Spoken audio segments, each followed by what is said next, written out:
Many of you feel bad for this lamp. That is because you're crazy. It has no feelings, and the new one is much better. We will come back to the meaning of this IKEA commercial in a few minutes.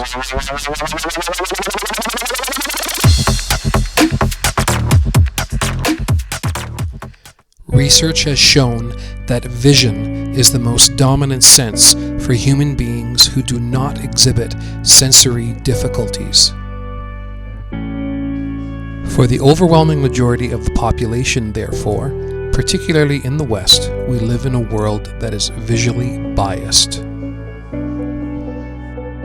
Despite our visual bias, I believe it is our auditory senses that provide the lion's share of meaning-making when engaging in audiovisual sensory experiences.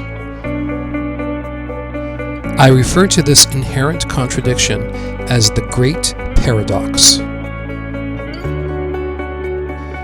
In an audiovisual sensory experience, such as film, for example, our vision establishes meaning-making.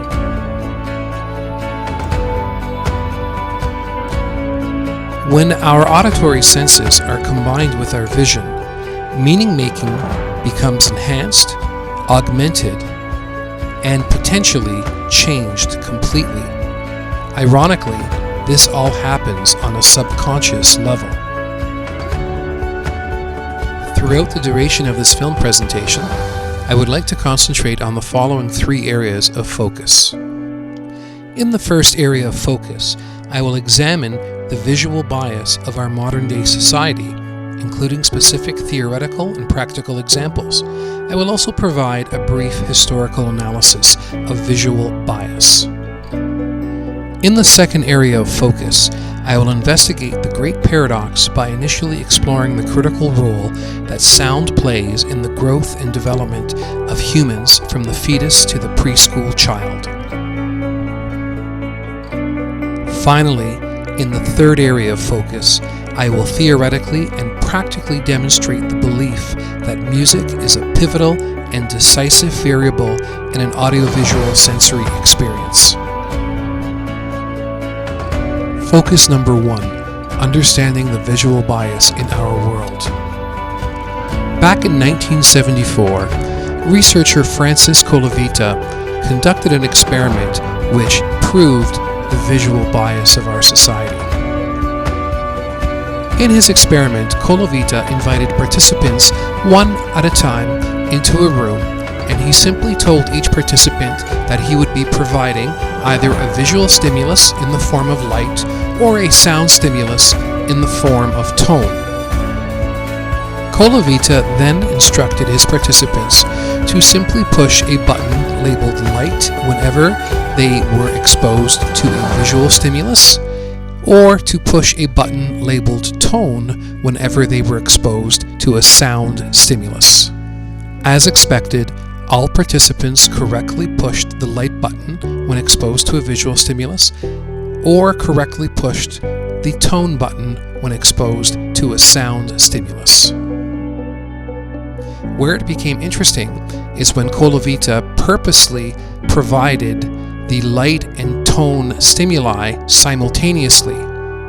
In this case, the majority of participants only pushed the light button. They did not push light and tone. And based on these results, Colavita concluded that the majority of society is visually biased. This is known as the Colavita effect.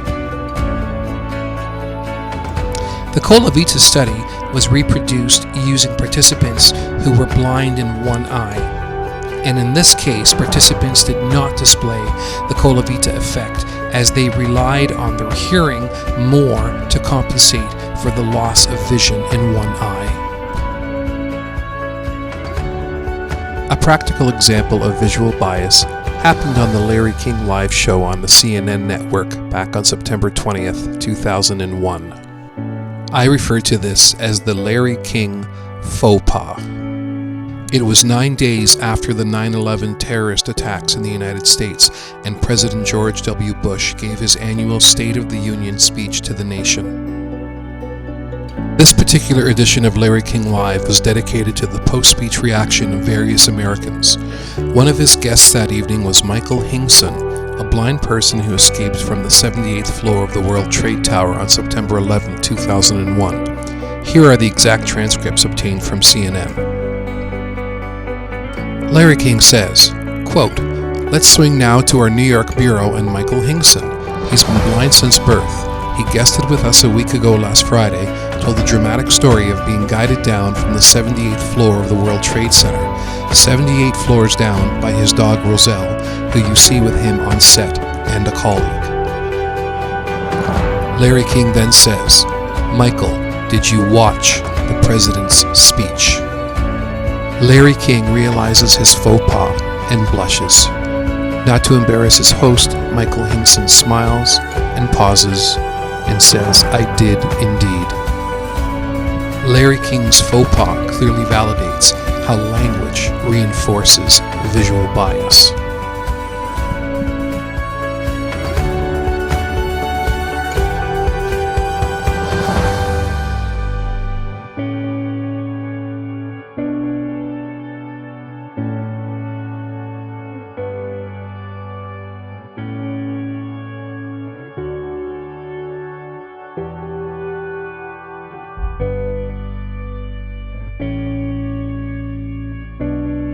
A brief history of visual bias.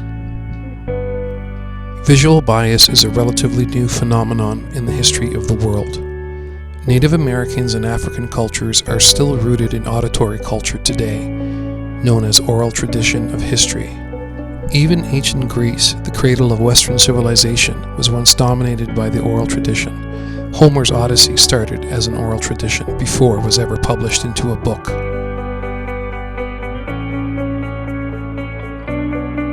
The evolution of a sophisticated economic system, bartering, trading, buying, selling, are all inherently visual. The invention of the alphabet, the literary system, and the invention of the printing press by Gutenberg are all based exclusively on vision. Focus area number 2, the Great Paradox. The unborn child, last trimester, has fully functioning hearing. An unborn can recognize a mother's voice and can differentiate this voice from any other. Babies absorb language when they are inside the womb during the last 10 weeks of pregnancy. An unborn child can even distinguish between pitch, high and low sounds, and dynamics, loud and soft sounds.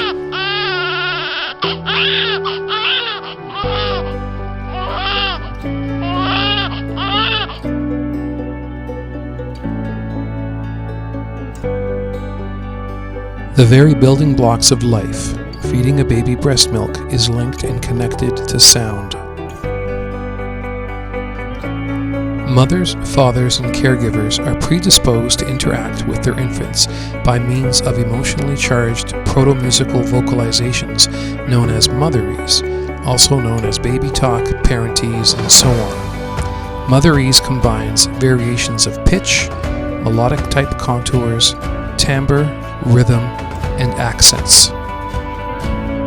Putting babies to sleep through lullabies has always been an integral part of the human experience.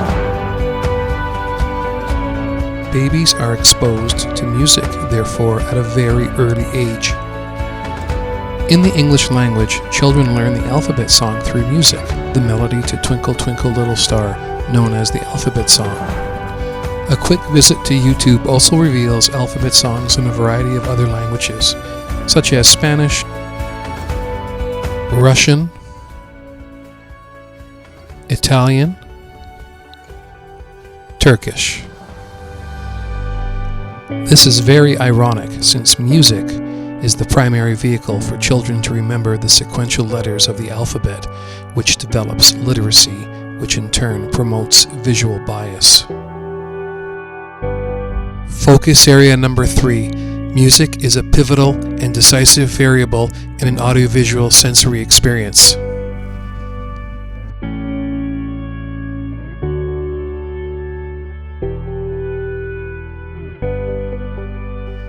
Subconsciously, music is employed to generally amplify and heighten moving images.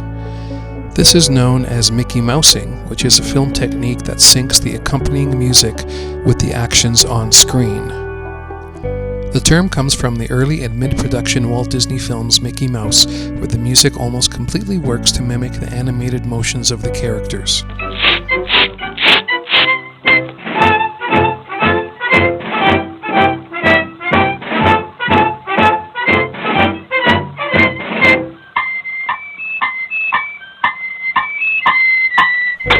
Here is a very sophisticated Mickey Mousing example from the short film For the Birds.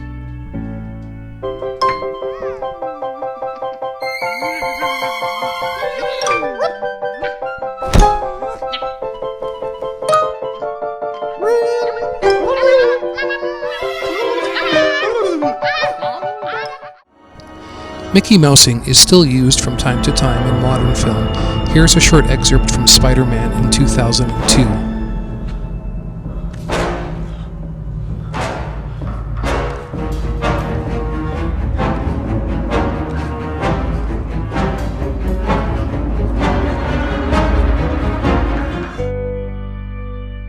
With increased technology and the idea of composing original music for film, musical soundtracks became more sophisticated and mature, and the Mickey Mousing soundtrack essentially fell by the wayside. Original film scores allowed for a deeper and more philosophical understanding of the film, which appealed to the film patron's subconscious sensibilities.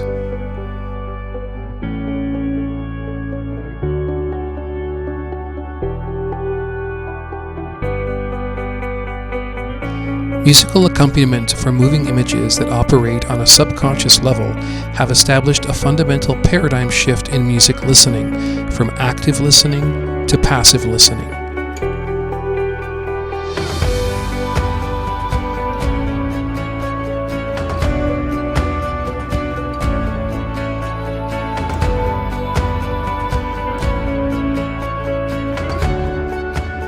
When we think back to the IKEA commercial that was shown at the beginning of this film, it was the music that dictated the meaning.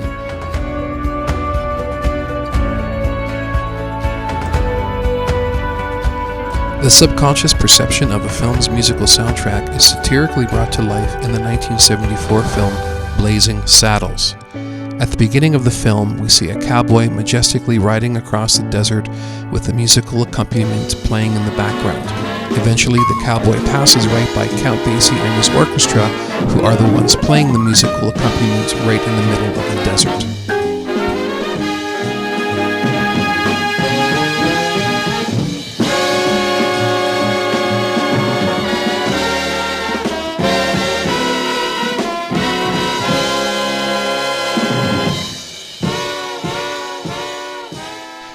Music can actually enhance, augment, and even change the meaning of a film sequence, proving that music, the auditory world, is a critically powerful and significant aspect of the entire human experience.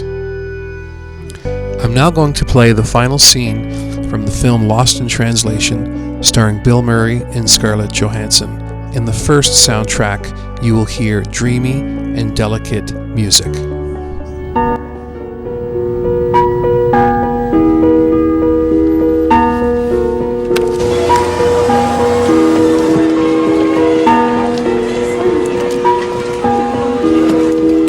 Hold on here. Let me out. Thank you.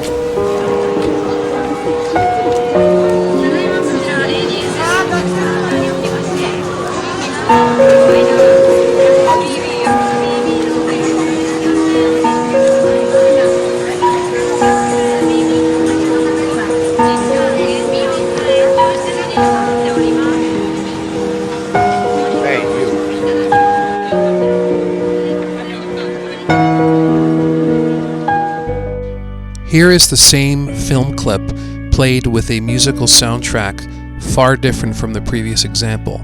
This musical soundtrack suggests a very psychopathic character for Bill Murray.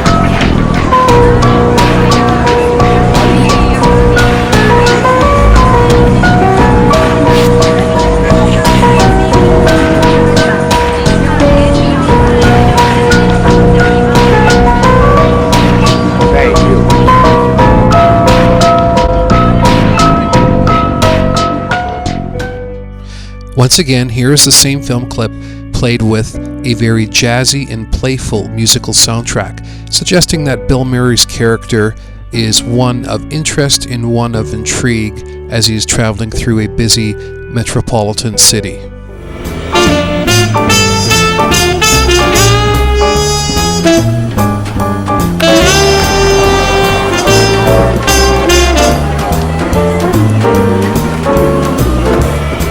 Hold on here. Let me out.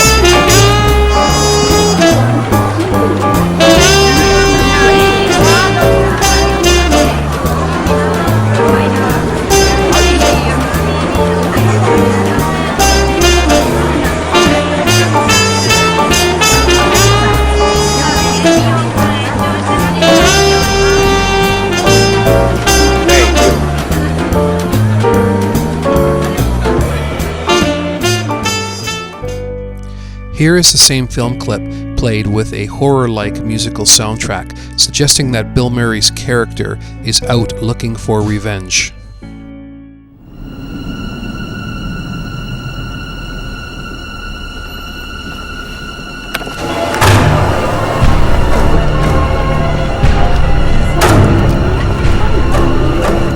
Okay, hold on here. Let me out.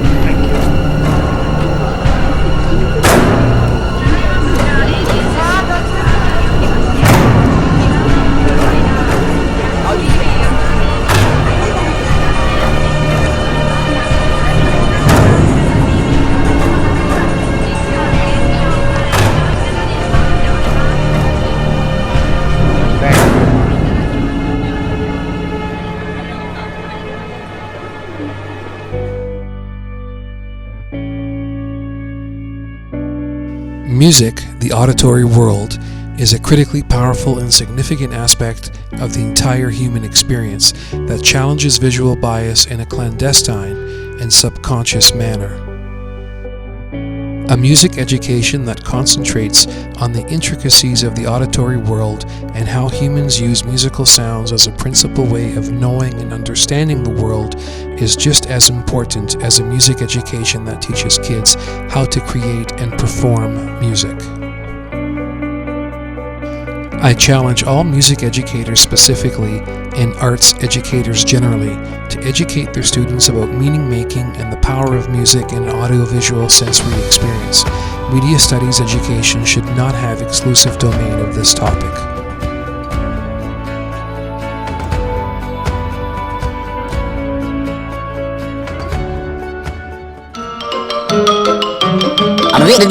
That's all, folks.